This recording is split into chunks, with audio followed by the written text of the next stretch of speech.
नहीं सहेंगे अत्याचार। कहाँ छिप गए सबके भाई, सिख बहन की नहीं सुनाई, कहाँ छिप गए सबके भाई। जय अंबिका जय चंडिका, राक्षसा छोड़ो मेहंदी खड़ग संभालो, खुद ही अपना चीर बचा लो। भारत माता जय, भारत माता की जय। वंदे मातरम, वंदे मातरम। हर नारी की यही पुकार, नहीं सहेंगे अत्याचार, हम भारत की नारी है। ताई काय सांगणार, या ठिकाणी आज मोर्चाचं आयोजन करण्यात आलेलं आहे महिला अत्याचाराविरोधात, काय सांगणार? खऱ्या अर्थाने आज महिला सुरक्षित नाही हे पदोपदी सिद्ध झालेलं आहे। एकेकाळ असा होता की त्यावेळेला मुलींना संरक्षणाचे धडे दिले जात होते, पण मला असं वाटतं आता मुलींना त्याची गरज निर्माण झालेली आहे। अन्याय सहन करणार नाही, अन्याय करू देणार नाही, हे मुलींमध्ये रुजवावं लागेल। आणि ते जर नाही रुजवलं तर रोजच्या जे काही मुलींवर अन्याय अत्याचार होत आहेत ते वाढत आहेत, आणि त्याला आळा घालण्यासाठी आज सगळ्या महिला आज रस्त्यावर उतरलेल्या आहेत। मला या माध्यमातून एवढंच सांगायचं आहे की महिलांना स्वतःचं संरक्षण करण्यासाठी त्यांना संरक्षणाचे धडे दिले गेले पाहिजे। त्या माध्यमातून आज या ठिकाणी वेगवेगळे प्रात्यक्षिक आपण त्या माध्यमातून दाखवतो।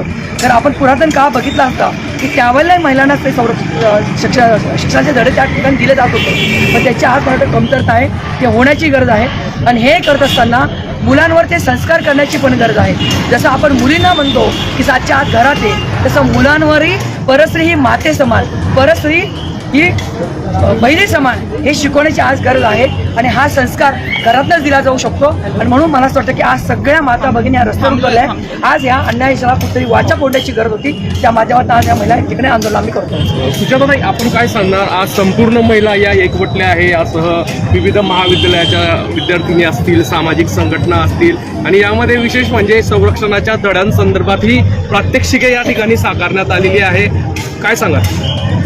दुर्दैवी या एका शब्दात आजच्या मुलींच्या पालकत्वाचं वर्णन आपल्याला दुर्दैवाने करावं लागणार आहे। आणि खरं सांगायचं तर आज ज्या सगळ्या आमच्या मुलींचा चमू आपल्याला सगळे स्वसंरक्षणाची प्रात्यक्षिकं दाखवतोय, हे आपण आपल्या मुलींना शिकवलं, आणि हे शिकवल्यानंतर सुद्धा दुर्दैवाने तरी ही मुलगी सुरक्षित नाही। कारण दुर्दैवाने आज महिला अत्याचाराच्या घटनांचा पॅटर्नच बदललेला आहे। महिला अत्याचाराच्या घटना ज्या वयोगटासोबत होत होत्या तो वयोगट सुद्धा आता बदलला आहे। आणि महिला अत्याचार म्हणजे मुलींना जे स्वसंरक्षण आम्ही शिकवलं की एखादा पुरुष तुमच्याकडे वाकड्या नजरेने बघत असेल तर त्याच्यापासून स्वतःचा बचाव कसा करायचा, पण आता आपण दुर्दैवाने बघतोय की सामूहिक बलात्काराच्या घटना वाढीला लागलेल्या आहेत, आणि त्यानंतर त्या मुलीला संपवूनच टाकणे, तिची हत्या करणे, हा पॅटर्न आता वाढलेला आहे।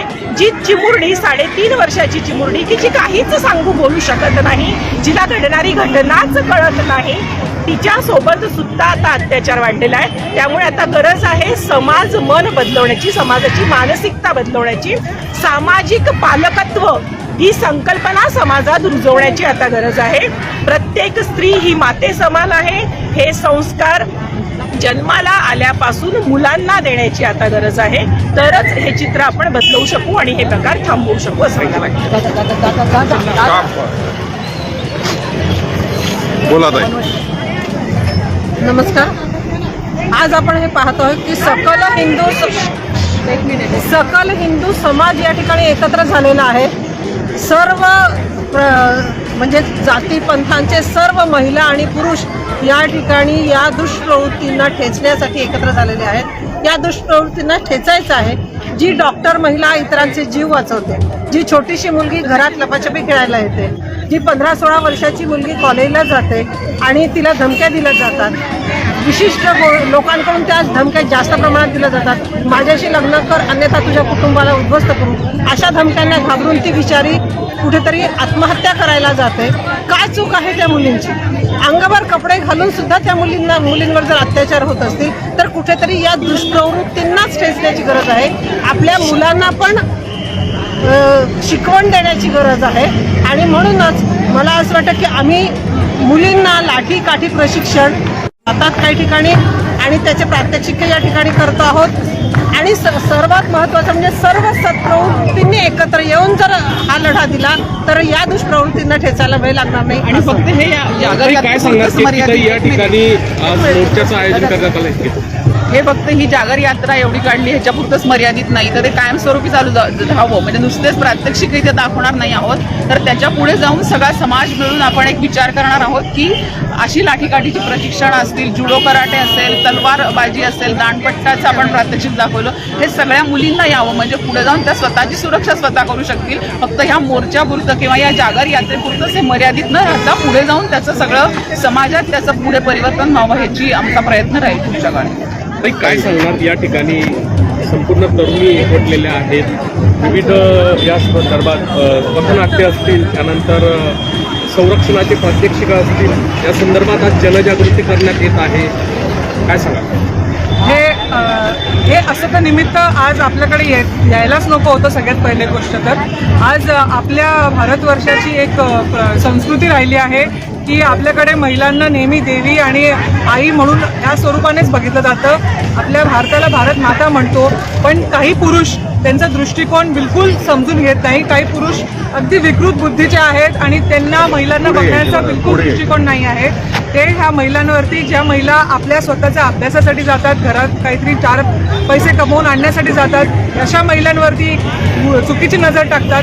तर अशा पुरुषांचा दृष्टिकोन हा आज जे झालं ते झालं, पण आज जे नवीन पिढी आहे त्यांना लहानपणीपासून महिलांनी तर आपण स्ट्रॉंग व्हायलाच पाहिजे, पण पुरुषांनी पण त्यांचा दृष्टिकोन बदलण्यापासून, त्याच्या जन्मापासून त्याच्या पूर्ण परिवाराने त्याच्यावरती काम केलं पाहिजे की तू जर घराच्या बाहेर पडशील तर महिलाला एका चांगल्या दृष्टीने बघशील.